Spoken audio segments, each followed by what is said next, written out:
तृणमूल गुट की जो बागी सांसद थे रचना बनर्जी भी संसद भवन पहुंची हैं।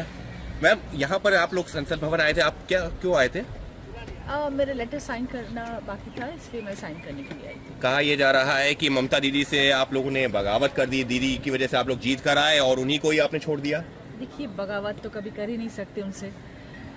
दीदी के साथ बहुत साल पुराने रिश्ते हैं और ये रिश्ते हमेशा ऐसे ही रहेगा। उनके तरफ रिस्पेक्ट जो है वो हमेशा ही रहेगा। लेकिन देखिए, एक बात तो सही है कि सब लोग बोलते हैं कि दीदी को देख के हम लोग को वोट मिला है। सही है, दीदी को देख के हम लोग को वोट मिला है क्योंकि तृणमूल का साइन ही दीदी है। तृणमूल कांग्रेस में जो लोगों के पास जिनका चेहरा होता है वो दीदी का ही होता है, जिनको हम लोग बहुत रिस्पेक्ट करते हैं। दीदी को देख के वोट हुआ है और वोट दिया गया है रचना बनर्जी को। वो इसलिए नहीं कि मेरा चेहरा देख के उनको बहुत अच्छा लगता है और मैं फिल्म स्टार हूँ इसलिए मुझे वोट मिला है। उन्होंने मुझे वोट दिया है इसलिए क्योंकि मैं काम कर सकूं उन लोगों के लिए। दीदी चेहरा थी और उसके बाद उन्होंने हमें वोट दिया है क्योंकि मैं उन लोगों के लिए, मैं अपने क्षेत्र के लिए मैं अच्छी काम करूँ, साथ कॉन्स्टिट्यूएंसी के लिए मैं अच्छी काम कर सकूं। तो सांसद तो आप थी ही, लेकिन फिर भी अपने पद से इस्तीफा दे दिया, तो वजह क्या रही? ऐसी क्या नाराजगी रही? नाराजगी बिल्कुल नहीं थी, पर मुझे ऐसा लगा कि अगर सेंट्रल पावर में है और अगर सेंट्रल स्टेट में भी रूल करे तो काम करना वहाँ पे बहुत आसान होगा, जो कि पिछले 15 साल से हम लोग को दिखाई नहीं दिया पहले। तो ये तो काम जो था, जो पब्लिक चाहते हैं कि हम उन लोगों के लिए कुछ करें, कुछ अच्छे काम करें, वो करने के लिए सेंट्रल का साथ होना बहुत जरूरी है। तो हम लोगों को शायद कभी ऐसा लगा था कि दीदी के साथ रहते हुए, विद ड्यू रिस्पेक्ट टू दीदी, आई एम सेइंग कि हम लोग को कई जगह में काम पे रुकावट दिया गया था और हम लोग काम कुछ वैसे कर नहीं पा रहे थे जो हम लोग को करना चाहिए था।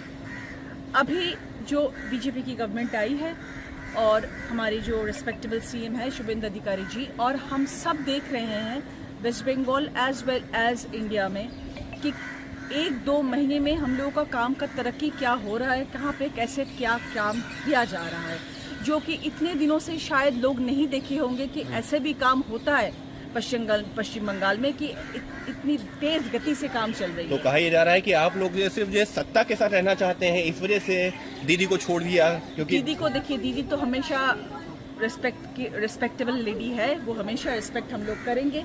पर हम लोगों को जो वोट देके चुनाव में जो हम लोग को जिताया गया है वो इसीलिए क्योंकि हम लोग काम करेंगे। अगर हम काम नहीं करेंगे और सिर्फ ये टैगलाइन लेके रहेंगे कि हम लोग दीदी के लोग हैं, चलो घूमते रहे, विधानसभा में जाएंगे, कंस्टिट्यूएंसी में जाएंगे और जाके सबको हाथ हिलाते रहेंगे, भाई हम आए हैं, हम फिल्म स्टार हैं, हम आए हैं और हम निकल जाएंगे, ये तो नहीं है ना। हम लोग को काम करना पड़ेगा, लोगों के पास खड़े रहना पड़ेगा। और सबसे बड़ी बात जो ये है कि हमारे कॉन्स्टिट्यूएंसी के डेवलपमेंट चाहिए, जो कि नहीं हुआ है इतने दिनों से। वो डेवलपमेंट होना है और वो डेवलपमेंट कैसा होगा वो अभी शुभेंदु मैम आपको लगता है कि आपका मर्जर हो जाए, क्योंकि दूसरे पक्ष की तरफ से चैलेंज किया गया आप लोगों के मर्जर को लेकर के? देखिए, आगे तो देखा जाएगा क्या हो रहा है क्या नहीं होगा। आगे में सब कुछ जो होगा वो सब अच्छे के लिए ही होगा। अच्छा काम स्टार्ट हो गया है और अभी अच्छे सुनना है, अच्छा बोलना है और अच्छा देखना है। आप चाहेंगे तृणमूल कांग्रेस आप लोगों के पास ही रहे, यानी कि आप लोग जीत के तृणमूल कांग्रेस से आए थे, तो तृणमूल कांग्रेस पार्टी, क्योंकि देखिए वो हम अभी बोल नहीं सकते क्योंकि आगे चलते हुए हम लोग को देखेंगे हम लोग को क्या क्या होना चाहिए। बस एक आखिरी सवाल, अभिषेक बनर्जी को लेकर के काफी सारे आपके जो बीच के लोग ही बोल रहे हैं कि पार्टी में सिर्फ उन्हीं की चल रही थी, दीदी की नहीं चल पा रही थी, आपका क्या मानना है? देखिए, हम दीदी को जानते हैं, दीदी की वजह से ही हम आज यहाँ पे आए हैं। अभिषेक बनर्जी के बारे में दीदी बोल सकती है क्योंकि वो उनके भांजे हैं। लोकसभा में आई थी लोकसभा जी, मुझे एक पेपर साइन करना था। हमारे जो 20 सांसद हैं उनका सबका साइन हो गया था और मैं यहाँ पे आई थी साइन करने। मैम, मर्जर को लेकर के सवाल उठ रहा है कि मर्जर कैसे होगा, इसको लेकर देखिए वो आगे डेफिनेटली कुछ ना कुछ तो होगा। हम लोग we are just waiting for the right time. वो टाइम आने से जरूर आप लोग सबको पता चल जाए। Thank you ma'am, thank you.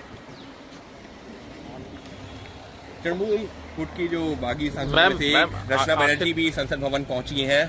Ma'am, यहाँ पर आप लोग संसद भवन आए थे, आप क्यों आए थे? मेरा लेटर साइन करना बाकी था, इसलिए मैं साइन करने के लिए आई थी। कहा यह जा रहा है कि ममता दीदी से आप लोगों ने बगावत कर दी, दीदी की वजह से आप लोग जीत कर आए और उन्हीं को ही आपने छोड़ दिया। देखिए, बगावत तो कभी कर ही नहीं सकते उनसे। दीदी के साथ बहुत साल पुराने रिश्ते हैं और ये रिश्ते हमेशा ऐसे ही रहेगा, उनके तरफ रिस्पेक्ट जो है वो हमेशा ही रहेगा। लेकिन देखिए एक बात तो सही है कि सब लोग बोलते हैं कि दीदी को देख के हम लोग को वोट मिला है। सही है, दीदी को देख के हम लोग को वोट मिला है क्योंकि तृणमूल का साइन ही दीदी है। तृणमूल कांग्रेस में जो लोगों के पास जिनका चेहरा होता है वो दीदी का ही होता है, जिनको हम लोग बहुत रिस्पेक्ट करते हैं। दीदी को देख के वोट हुआ है और वोट दिया गया है रचना बनर्जी को। वो इसलिए नहीं कि मेरा चेहरा देख के उनको बहुत अच्छा लगता है और मैं फिल्म स्टार हूँ इसलिए मुझे वोट मिला है। उन्होंने मुझे वोट दिया है इसलिए क्योंकि मैं काम कर सकूं उन लोगों के लिए।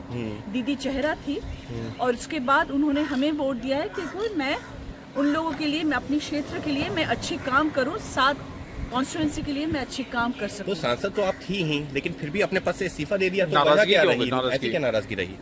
नाराजगी बिल्कुल नहीं थी, पर मुझे ऐसा लगा कि अगर सेंट्रल पावर में है और अगर सेंट्रल स्टेट में भी रूल करे तो काम करना वहाँ पे बहुत आसान होगा, जो कि पिछले 15 साल से हम लोग को दिखाई नहीं दिया।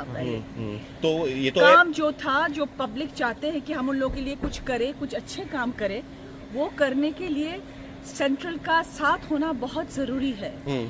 तो हम लोगों को शायद कभी ऐसा लगा था कि दीदी के साथ रहते हुए, विद ड्यू रिस्पेक्ट टू दीदी आई एम सेइंग, कि हम लोग को कई जगह में काम पे रुकावट दिया गया था और हम लोग काम कुछ वैसे कर नहीं पा रहे थे जो हम लोग को करना चाहिए था।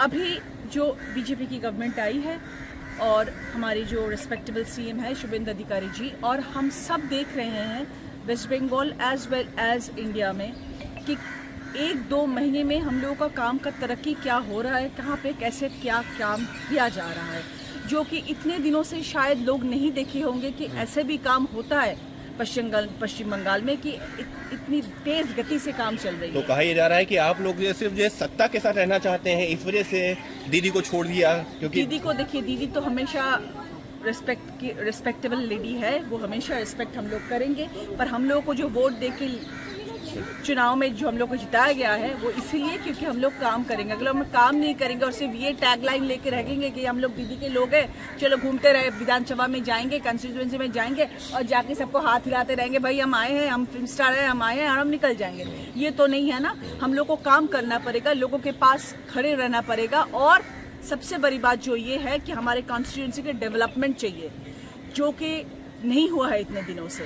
वो डेवलपमेंट होना है और वो डेवलपमेंट कैसा होगा वो अभी शुभेंदु मैम आपको लगता है कि आपका मर्जर हो जाए, क्योंकि दूसरे पक्ष की तरफ से चैलेंज किया गया आप लोगों के मर्जर को लेकर के? देखिए आगे तो देखा जाएगा क्या हो रहा है क्या नहीं होगा। आगे में सब कुछ जो होगा वो सब अच्छे के लिए ही होगा। अच्छा काम स्टार्ट हो गया है और अभी अच्छे सुनना है, अच्छा बोलना है और अच्छा देखना। आप चाहेंगे तृणमूल कांग्रेस आप लोगों के पास ही रहे, यानी कि आप लोग जीत के तृणमूल कांग्रेस से आए थे, तो तृणमूल कांग्रेस पार्टी, क्योंकि देखिए वो हम अभी बोल नहीं सकते क्योंकि आगे चलते हुए हम लोग को देखेंगे हम लोग को क्या क्या होना चाहिए। बस एक आखिरी सवाल, अभिषेक बनर्जी को लेकर के काफी सारे आपके जो बीच के लोग ही बोल रहे हैं कि पार्टी में सिर्फ उन्हीं की चल रही थी, दीदी की नहीं चल पा रही थी, आपका क्या मानना है? देखिए हम दीदी को जानते हैं, दीदी की वजह से ही हम आज यहाँ पे आए हैं। अभिषेक बनर्जी के बारे में दीदी बोल सकती है क्योंकि वो उनके भांजे हैं। लोकसभा में आई थी लोकसभा जी, मुझे एक पेपर साइन करना था। हमारे जो 20 सांसद हैं उनका सबका साइन हो गया था और मैं यहाँ पे आई थी साइन करने। मैम मर्जर को लेकर के सवाल उठ रहा है कि मर्जर कैसे होगा, इसको लेकर देखिए वो आगे डेफिनेटली कुछ ना कुछ तो होगा। हम लोग we are just waiting for the right time. वो टाइम आने से जरूर आप लोग सबको पता चल जाए। Thank you ma'am.